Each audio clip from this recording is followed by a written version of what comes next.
Hello, everybody. This is Lena Stagg. I am the owner of the Pit Barbell Club in Evansville, Indiana. My husband and I bought the gym in July of 2020 during a very trying time in our world. We have been in business since 1970 when Dick Connor founded our gym. You can find us at 5221 Oak Grove Road in Evansville. 47715 is the zip code. Our number at the gym is 812-422-0617. And you can get more information about the gym at our website, www.thepitbarbellclub.com.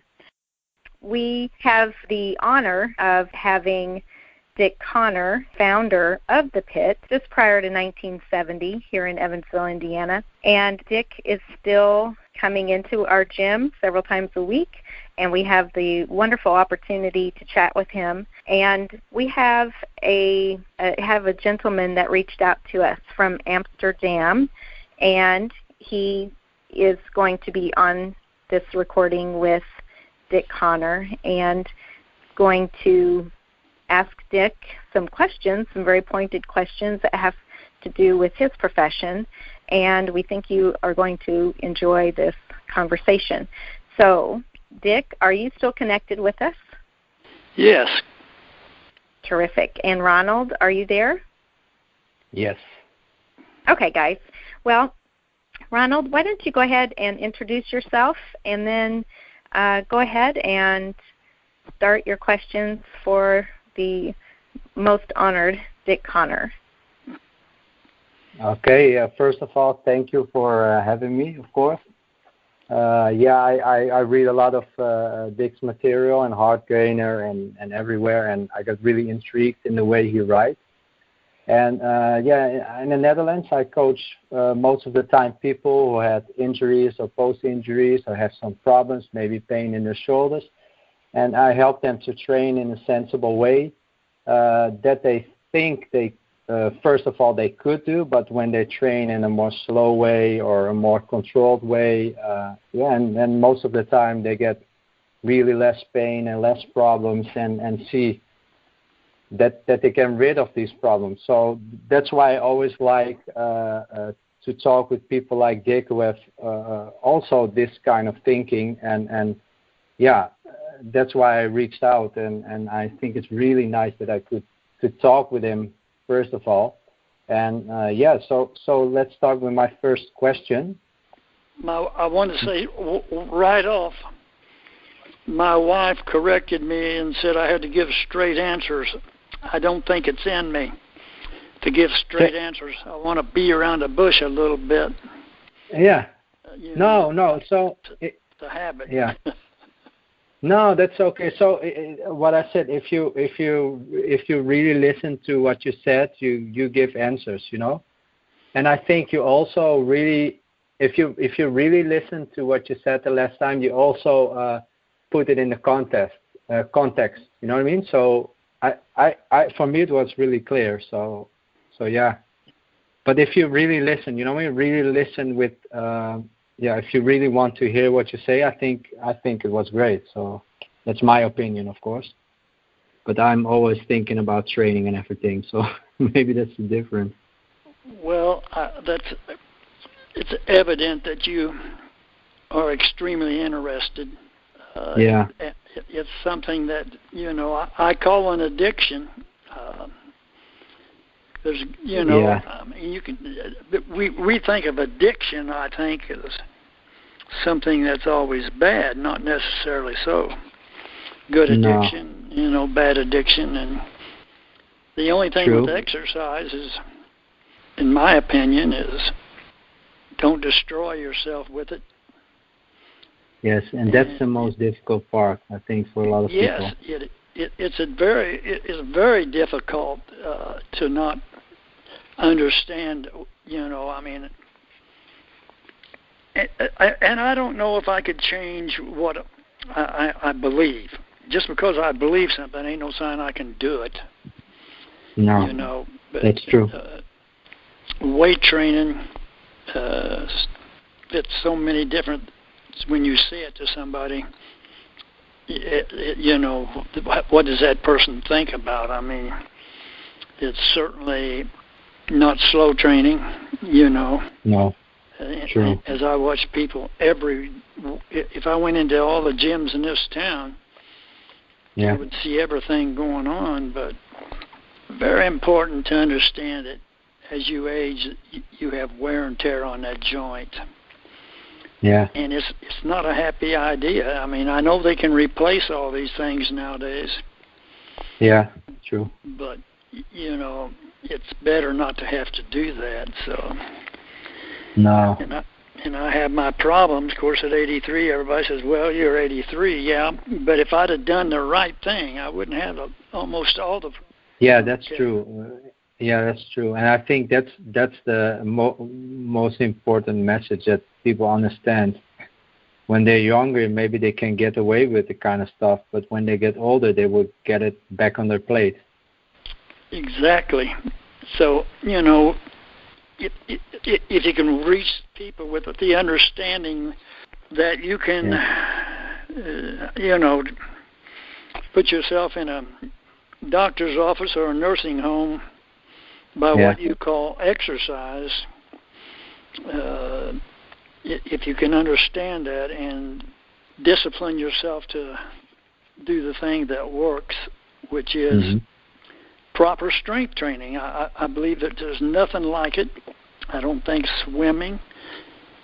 I've known a lot of swimmers. I don't think long distance running. I don't think any of those things can beat strength training. Right, proper strength training, and in the end, but you hurt people's feelings. If somebody invests 20 years in a swimming, and you tell them, when they're 40 years old, that it's not good for them in the long run, they're going to wear out their shoulders and so on and so forth, that they're not going to be happy with you. So, just take it for a grain of salt, what I say, to some degree. You don't have to believe what I say to the point where it hurts your feelings. I'm not trying to, it is really tough to tell somebody, and powerlifting, I brought powerlifting to Evansville, and it's a big deal here to Pitt. And I train one guy that still wants to powerlift, but I never tell him it's for his health. No. It's a sport, and proper strength training. But you gave me some questions, and I don't know where you want to start with them, but I thought I just because I listened to the podcast a couple times, of course, and then I thought, what are maybe nice questions to follow up.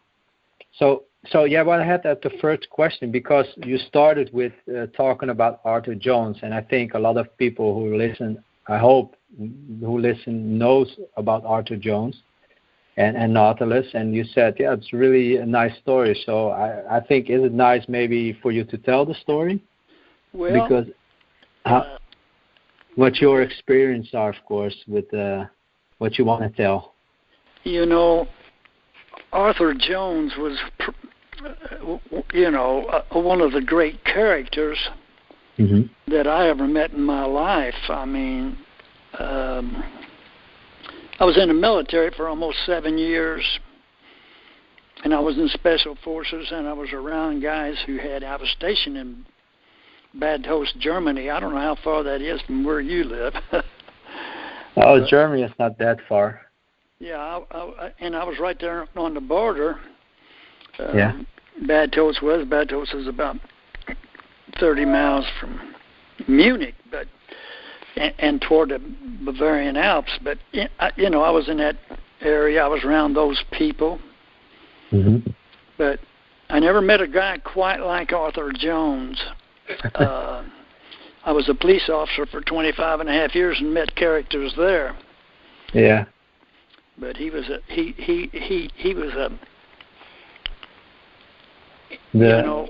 when you met him, you listened. You didn't talk. He was just so much are so capable of controlling people. And, wow. And he had a brilliant mind, no doubt about it. I don't know. I've read, he went to the 4th grade. Now, how that all worked out, I don't know. And of course, he read. His mother and dad were both doctors, and actually owned, what was called a hospital back then. When you say that, you got to understand. Even when I was young, hospitals were very little. They weren't very big places, and to own a hospital wouldn't mean maybe you had a couple of doctors working there. But I mean, he was an incredible, brilliant mind, and I met him when we went to buy some Nautilus machines, and then I met him at a clinic where he spoke. I sat in a car with him while he drove around to different places. Wow. And listened to him talk. But again, he was completely in control of conversation all the time. And wow.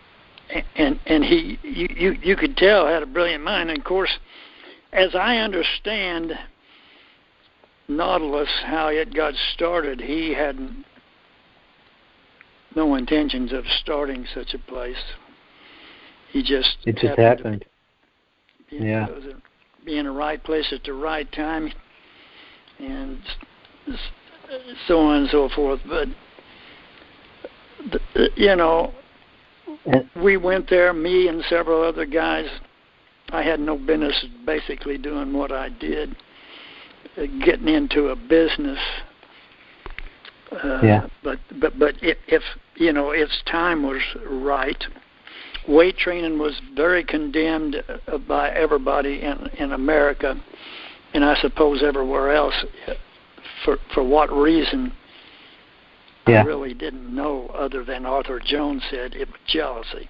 He's the only guy I've ever heard say that. He said if you got a 17-inch arm, keep it under a long sleeve shirt, because people won't like it. Now, that's not that way today, No. It is accepted.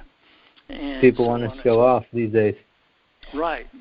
We are really big into that. I mean, we really are wanting attention. I don't know how we got so bad or good, how depend on you look at it. But anyway, Arthur Jones, and of course Bill Pearl. I knew Bill Pearl. I've even talked to him several times on the phone in the last 20 years. And of course he knew Arthur Jones, and I worked out there at Bill Pearl's for a while, and didn't listen to him very long. I couldn't listen to anybody for long. I did realize at one time when I was young that I was doing too much, but I couldn't quite. You just liked it too much.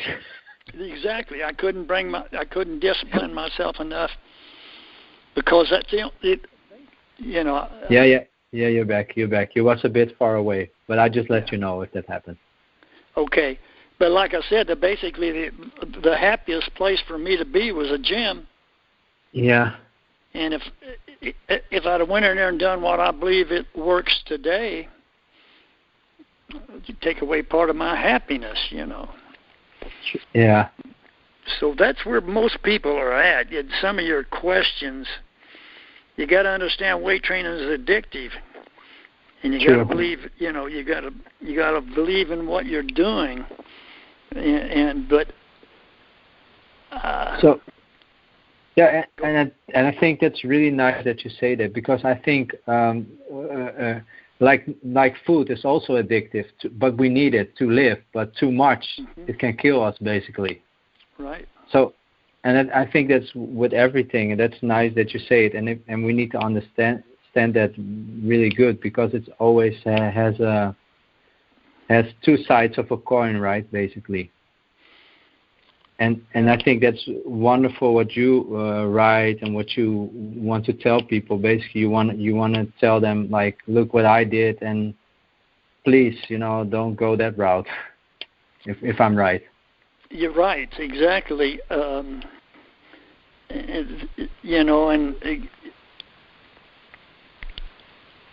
you mentioned about split routines, for instance. Yeah. Which I just tried. I was yeah. trained a little bit of a split routine, but with people. I'm speaking mostly of, and I've trained hundreds and hundreds of people.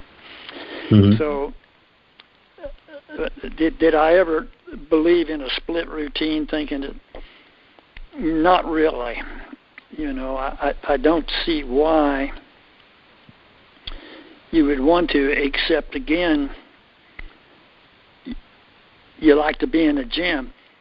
But one thing also you really have to understand is how steroids has affected our understanding of how to lift weights. And,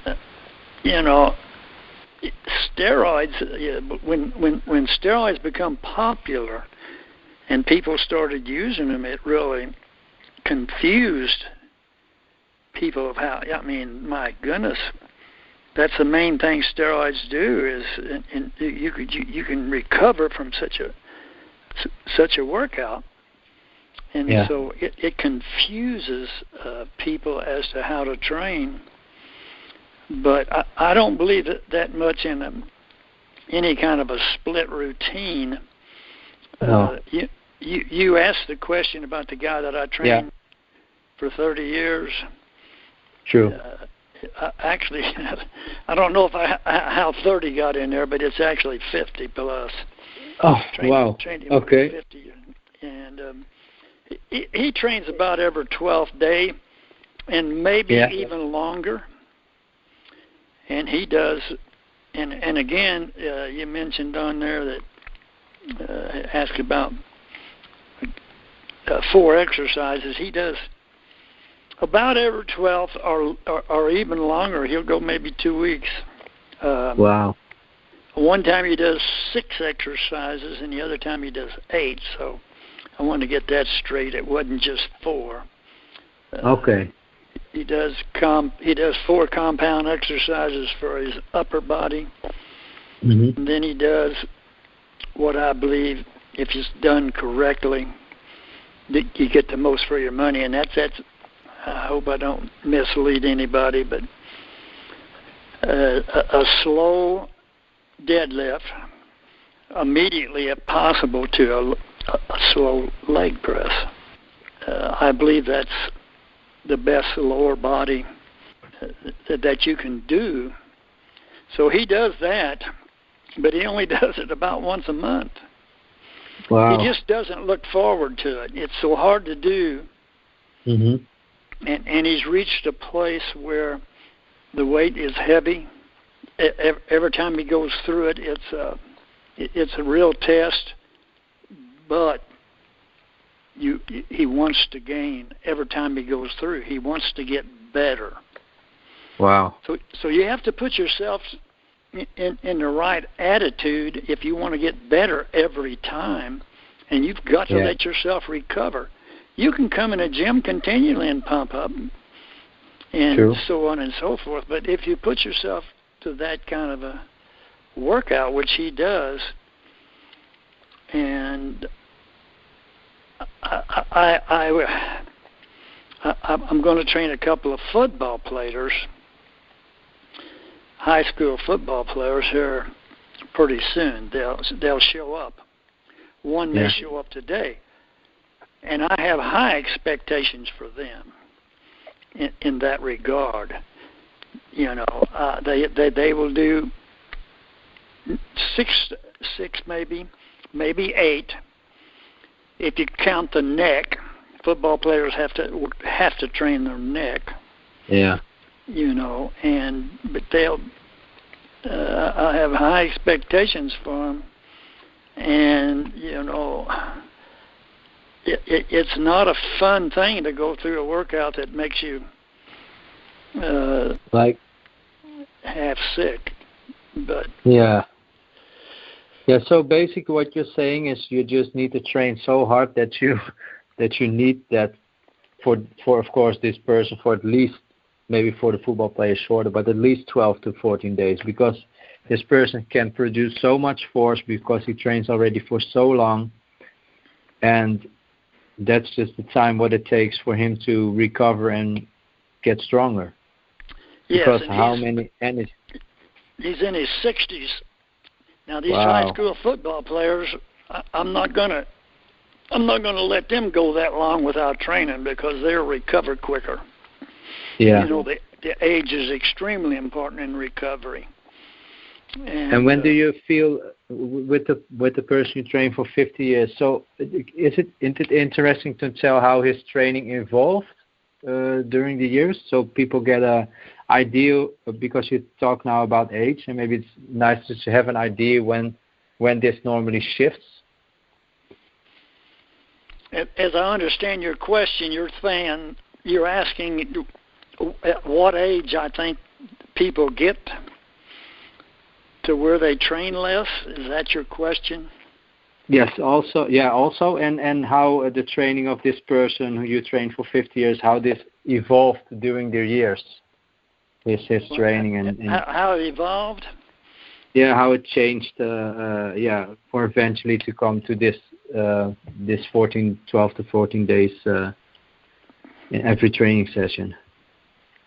Well, you know, I trained him in about 1968. I started training him, so I don't, I haven't figured out exactly how many years it is, but it was around 68. It's a while. I can tell you. Yeah. The reason I know that, or I can remember it, is I was a police officer, and his dad was my lieutenant, and he asked me to train his son. And of course, we could get by with a lot of things back then, but my goodness, I used to train guys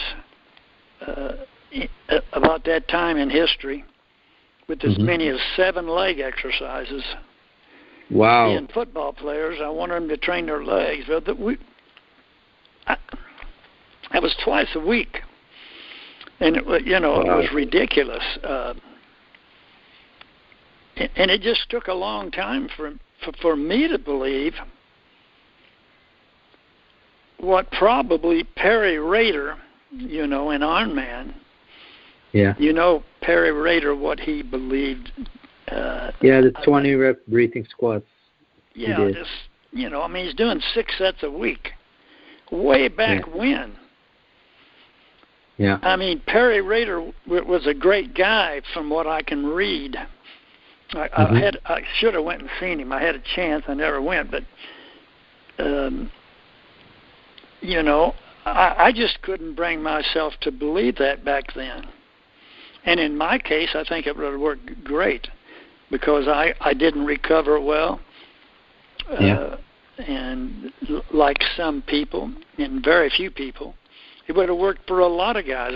And I know the results of the type training that we done back in those days. I mean, I will see tomorrow a guy whose lower back is absolutely shot because of doing standing presses and leaning way back and just wearing your low back out. That was a big deal back then. Do it like that. Yeah. But almost everybody back then overtrained, and I don't know anybody that would have, except Perry Rader.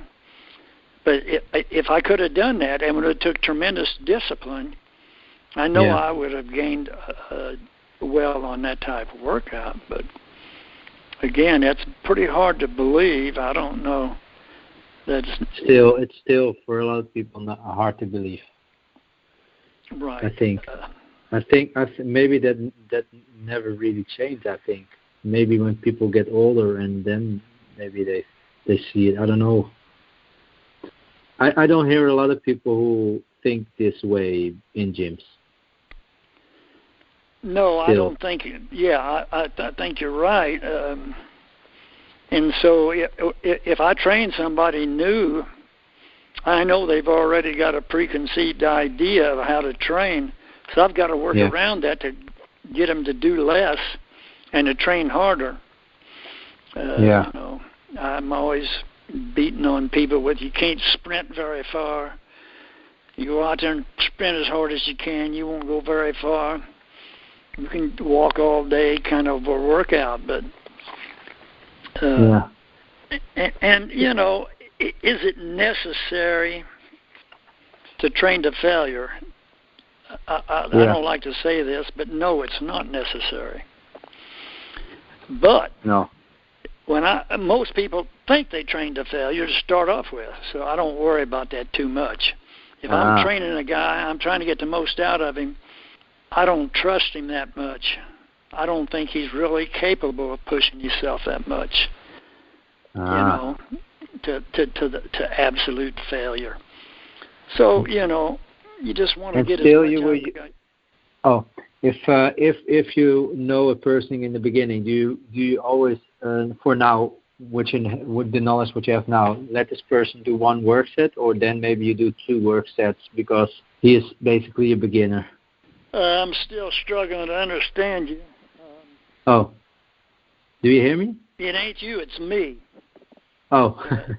I just don't, you know, again, I don't hear well and understand. Okay. Should I say it again? Yeah, I think I understand some of what you were saying.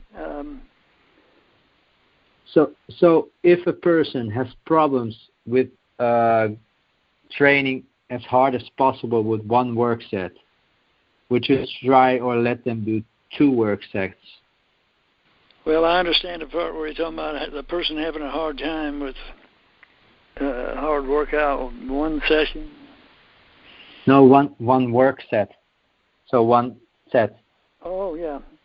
I hardly, unless I'm training the guy to try to be skillful. For instance, as a power lifter on a bench, I don't give nobody 2 sets. Oh, I heard you. I hear you're a bit far away sometimes. Sorry. Okay. You know, I don't train 2 sets on anybody, except once in a while. I do what I have guys do negative squats. I hardly do anybody any longer with a regular squat. I make them what I call a negative, where they take 10 seconds down, turn around real slow, and then come up. They don't have to come up slow, but they got to turn around slow. So I've trained 2 sets on some people like that, basically, you know. But again, I don't like to talk about squats where I can't teach a person. No, I understand that. It's a pretty dangerous thing to mess with if you don't know how to do it. And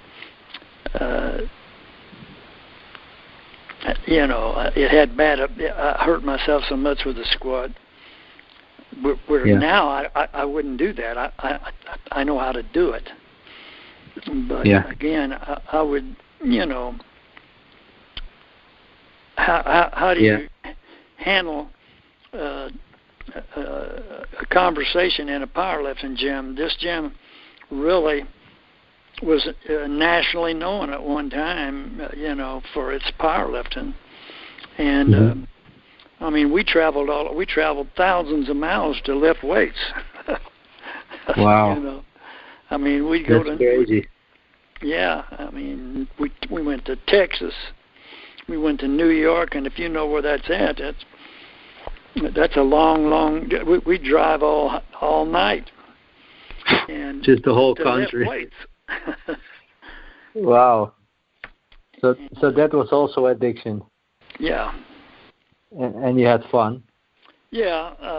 Well, we had a teenage powerlifting team that competed, and we had a men's powerlifting team at one time. Before drugs got so heavy, we could compete. Then drugs started getting in it.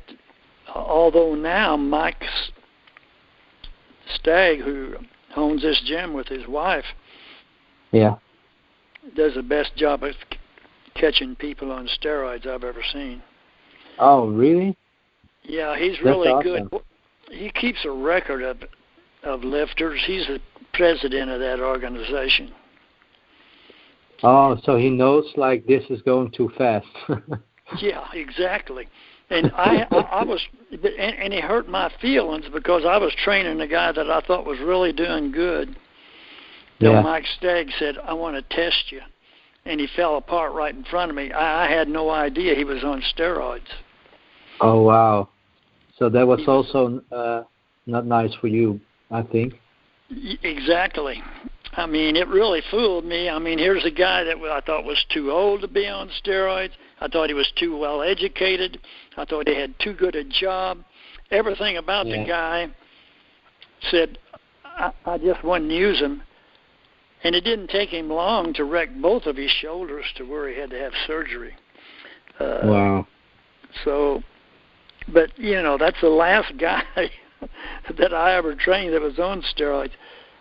I've had guys confess to me years afterwards that they were on steroids. Now, I suspected it, but there's something else about it. If you're training somebody and they're doing good, you want to take credit for them. So you might go along with them when they say, I don't use anything, Coach, you know. Yeah, I just think like, that's great, and you're doing great, right? Yeah, exactly. I mean, so don't, ever. The first Mr. America contest that I went to with a guy, the next day I read in the newspaper where John Gremick, I don't know if you've read about John Gremick or not. Yeah, I read about him. You know, he was the first Mr. America, and he won it twice, and they told him he couldn't enter no more back in his day. But John Gremick was quoted in a newspaper as to what percentage of these guys use steroids. He said 100%. Wow. Right in the newspaper the next day, and I'm training a guy, which I knew was on him. I talked him out of him the next year. Yeah. And he didn't, do well at all. He got back on him, and then we just finally parted ways. Yeah. But, so they're a real deal, and they're a part of messing up what's the correct way to train. Yes. And that's why split routines came and all this kind of stuff, what you said earlier. Because of this, drugs, people can just get away with so many wrong training things, and then it just comes in the mainstream, and normal people think like, oh, this should be the way to train, right? Exactly. Wow. Yes, and they're looked up to. I mean, young people see a guy like that. Yeah. And they're looked up to, and so, I mean, the greatest bodybuilders around use the stuff. Yeah. And some of them have paid a big price. Now, Bill Pearl only used steroids a very short time, and he got away from them, and he's as far as I know, Bill Pearl's still alive. Yeah. And he's in his late 80s, and a great bodybuilder. And so yeah, because he stopped too early enough. Right. Yeah. Bill Pearl thought a lot about a lot of things that had to do with his health. But, again, you got some questions here. Yes. I don't know that I can help you, but, I can give you my answer. No, it's great. Help you or not?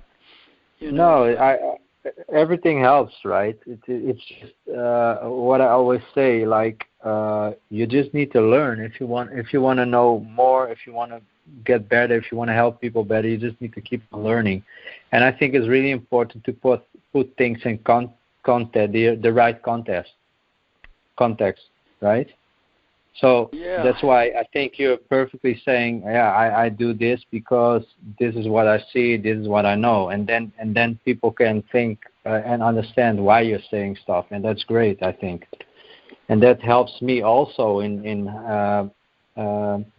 make me a better thinker. But one of your first questions is the speed of a repetition. Yes, because I read in Heart Gainer 86, you had an article, 10 Years Wiser. I don't know if you remembered, but basically in that article you said these are the three things that I changed the way of thinking about, and it was the speed of rep, how many workouts a person needs a month, and how often to change a workout. And what I wanted to know, because that was 10 years wiser, and that was 22 years ago, how much things or wiser are you now 20 years, like basically 32 years wiser is it right now, if I say it correctly?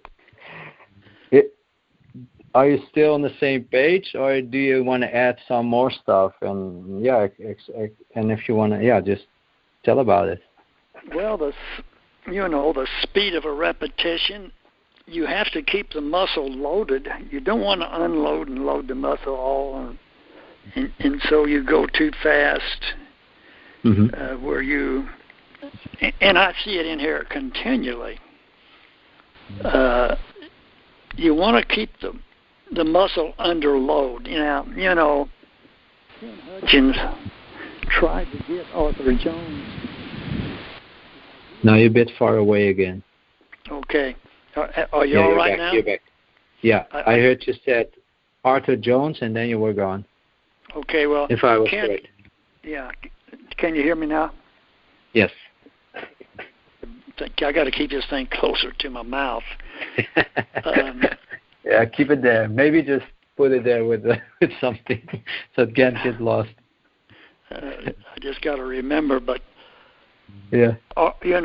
Again, as I know, Ken Hutchins, maybe I shouldn't be quoting guys, but Ken Hutchins, as I understand, tried to get Arthur Jones to Nautilus under a different time load as to what was going on, because I remember being at a clinic and they put on a demonstration, some guys from Nautilus, and they were jerking and yanking on the weights. Wow. And,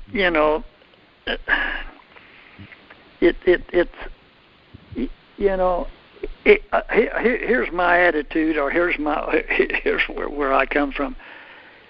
I have never had to tell somebody to jerk and yank on weights. No. They'll do it automatically. You always have to teach them to train slow, under time, because that's the right way. Everybody will do the wrong thing. When you raise a child, you don't just have it your way. You'll have a mess of a child if you don't raise that child with direction, and so on and so forth, which we got a bunch of them in America, but here also, trust me. Yeah, but I mean, it takes an education to train right with weights. You just don't go in a gym. I've never seen one person in all my life. No, that's true. So he wanted to also basically let Nautilus go more slowly, Arthur Jones. Yeah, I think Arthur Jones should have. But there again, he was selling these machines, and he wouldn't sell them. You're back. Can you hear me? Yes, you were a bit far away again.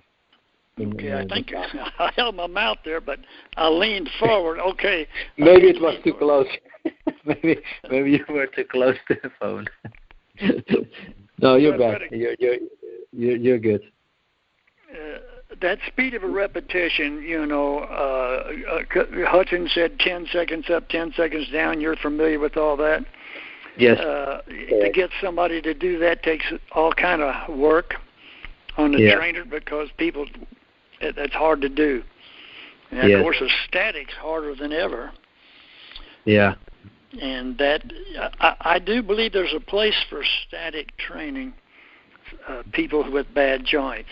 I really believe that is, as we mentioned, I think the last time, you don't wash the joint with synovial fluid, but you do. It's easier on the joint if you got joint problems. But it's certainly not easy to do. But I think Hutchins was right about his speed of repetition generally. Well, I think he done the right thing there. And nice. And then when you ask how many workouts you need a month, of course, Dr. Doug McGuff, wanted to know what the answer was on that. Where did it come from? Where people said, how many workouts do you need? And of course, he comes to the conclusion or to the belief that one workout a week, basically. Yeah. I don't hear you right now. Okay. You're back. I heard he said one workout a week. Yeah, I mean, that's, again, I just mentioned Dr. Doug McGuff. He's the one that really done the research as far as how many workouts we need. But again, that's a super slow type workout. Yeah.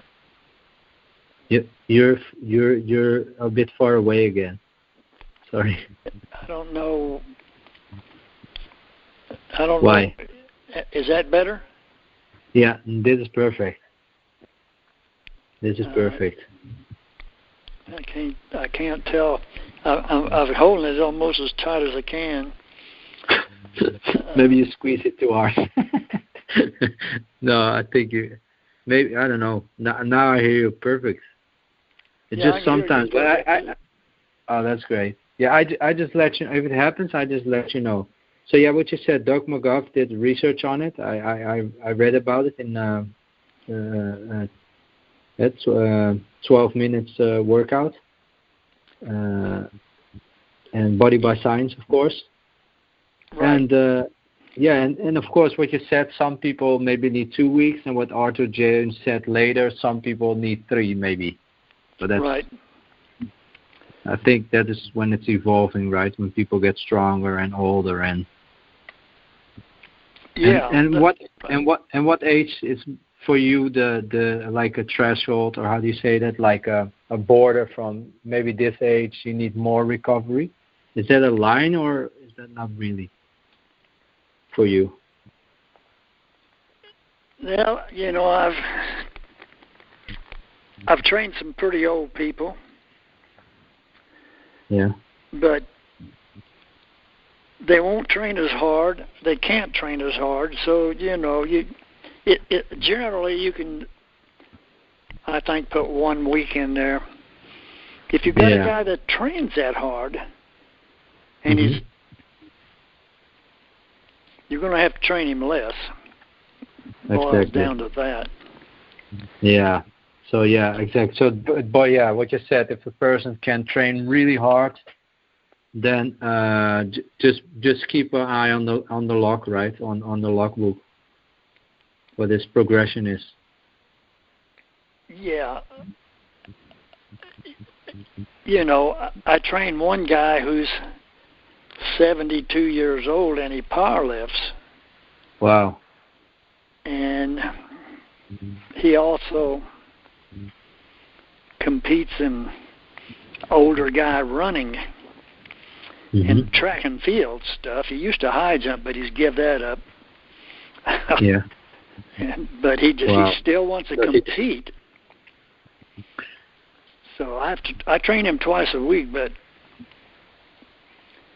I'm doing some things with him. I don't know if it's going to work, but I'm going to see.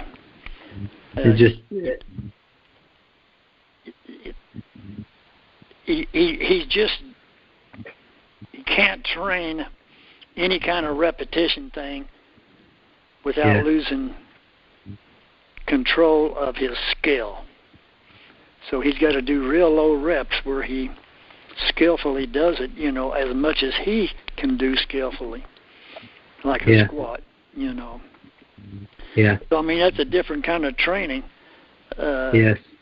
Another goal. I also rotate the super slow workouts sometime. I train one guy as a boxer. He does a super slow workout twice a month. Wow. Because he has boxing and otherwise it's too much? Yes. And he figured it out by himself. But he also told me, he said, when he does a super slow workout,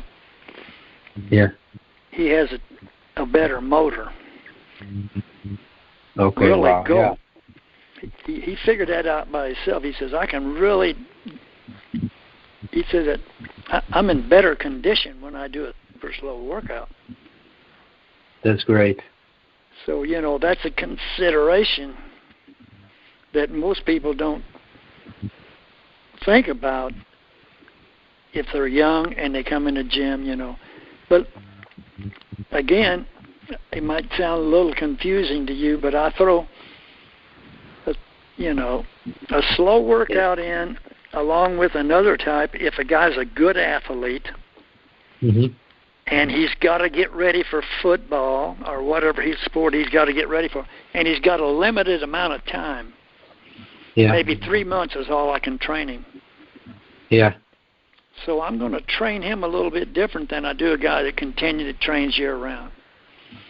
And what would you do different then? Well, I know this, again, don't make a lot of sense, but you never know what these coaches are going to do when this guy gets back. So I got to train him conventionally, and I put in the slow training about every third workout. I rotate that in there because I know the value of it, but I also know that when they get back, they need to know how to squat or bench press, So I got to rotate that in there. Yeah. So they keep that skill. Right. And at the same time, it's not a wasted workout. No. We got to get stronger. Yeah. And one of the questions you asked was, "What about?" And I'm jumping a little bit here, but no problem. The hard gainer 82 pressing matters. Yes, true. You talked about them. Yeah. And what you asked was a honest and question. First of all, I don't know how many people can do a handstand press. Not many. No. Did you ever develop the ability to do it without having your feet on the wall? No, not with feet on the wall, but without feet on the wall, no, that's really difficult. Yes. That takes a lot of time. I really believe a handstand push-up, a chin-up, and a parallel bar dip. If you throw the parallel bar dip in there, you'd have covered it all. But, and I understand how people are about their chest muscle. True. That's something you can see and feel, and it's important to keep it developed, and it encourages you when you see that results. Yeah. But I never forget the first time I seen a guy, it was Bill Golumbic. He just, back then, them guys could do that. I never could do it either. To do a handstand push-ups, but at Leo Stern's gym, they had these things in the floor where these guys fastened to the floor, and I seen Bill Golumbic just walk up there. I mean, he was a big guy.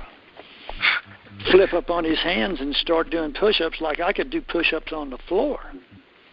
Wow, that's so strong. Yeah, well, back then they believed in that exercise, and it's a handstand push-up.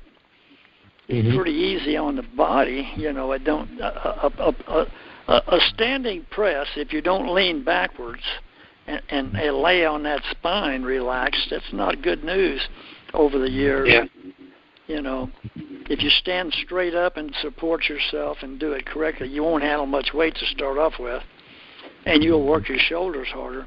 But a handstand push-up works so much muscle like a parallel bar dip. I mean, a parallel bar dip, a chin-up, and a handstand push-up is incredible strength building. Yeah. If you can do them, you know.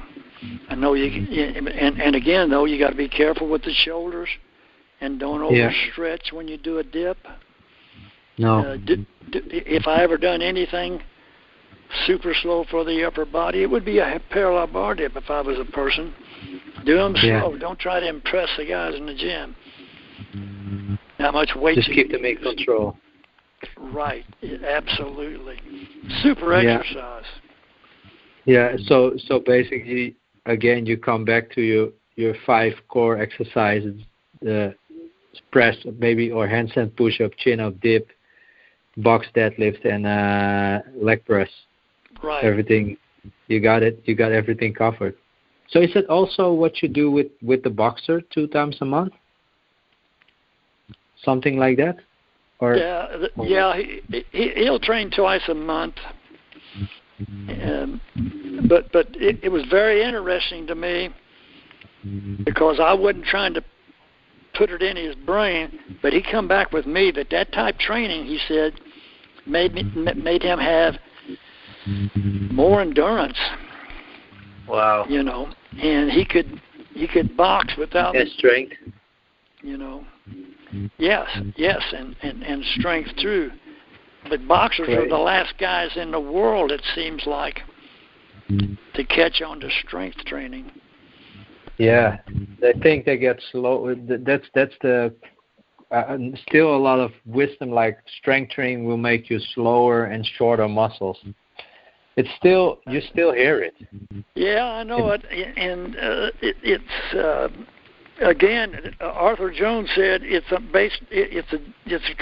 caused by jealousy. I don't know that it is, but I do know that people still believe that, and it's an absolute lie. I think a lot of information for people to chew on. Well, don't do drugs. That's the name of the game. Don't do drugs. Fast and eat your vegetables. Right. Yes. It was great to talk to you, Ronald. Thanks a lot. Yeah, thank you. I hope it's nice information again. Of course, I'm just on Coach's lips, hanging and listening, right? Yeah, it's great. He's very wise and very full of knowledge. So he's like the encyclopedia. Yeah, he is. Yeah, that's why every time I'm not processing, so I'm just processing, and I need to hear it back, and then I know everything what he said, right? Just right. Oh yeah, perfect. Yeah. So anyway, I don't know where to go from here. I don't really think I have a lot more to say about anything. I appreciate you being. I believe you know and understand everything I do. It's a matter of believing sometimes. It's not a matter of knowing. It's a matter of believing. And again, it's kind of like you can't get away from what Arthur Jones said. Just find the hardest exercises and do them the hardest way you can. And that's pretty simple. But again, there's, Hard Gainer said it wasn't necessary to go to failure, and that's true. But I can't. I quoting this guy and quoting that guy, maybe I shouldn't do. But like one guy said, well, I ain't worried about them training too hard, because that most people ain't going to get close to that to start off with. True, but that's true also. So you don't have to worry about that too much. But again, the small increasements in weight they probably do work. although I never really got into it. And, yeah. Just make sure you get stronger every workout in the safest way possible, and then you go in the good direction. Yeah, that's right. That's all that's possible, and it is possible. You know, you can just train a guy. They just get better and better forever almost. And you just have to keep reducing down the amount of exercises and so on and so forth. If they're not gaining, then just do less exercises. Yeah. And if you like to train every week, and if you still gain in every 2 weeks, and you're fine with that, then just give it a go, right? Exactly. Yeah. Nice. You know, you've got, you know everything that I know. The only thing of it is you're healthy enough to do it. What little I can do again is not worth talking about, but. And before I get off of the one thing I would say is that book that I mentioned earlier, Pain Free by Pete Agoscu. I got it. I bought it. Yeah, if you have problems, just go to the chapter you have problems with. Yeah. Whatever shoulders or elbows or whatever, and it's really helped me. I mean, I'm not pain-free, but I sure have a lot less pain than I had before I started doing it. I've been doing it for a long, long time now. Nice. Okay, Ron. Well, I'll let you go. Yeah, thank you. Yeah. And I wish the best with you. Yeah, thank you too, and again for your time, and that you took the time to talk with me. Really nice. I feel honored, and for your wisdom, of course. And maybe we'll talk again. Okay. Yeah, perfect. Okay, we keep in contact. Thank you very much. Okie doke. Have a good day. Yeah. You too. Thank you. Bye. And that was a great interview with Dick Connor and Ronald from Amsterdam. Thank you so much for listening to our interview today. This is Lena Stagg, the owner of the Pit Barbell Club in Evansville, Indiana. We have been in business since 1970 when Dick Connor founded our gym. You can find us at 5221 Oak Grove Road in Evansville. 47715 is the zip code. Our number at the gym is 812-422-0617. And you can get more information about the gym at our website, www.thepitbarbellclub.com. And if you come in and visit us, just tell us that you heard the interview, and we will give you a free day pass and interview of our lovely gym. We have 10,000 square feet of gym surface and over 175 machines. You will love us. Thanks for listening, and we look forward to meeting you.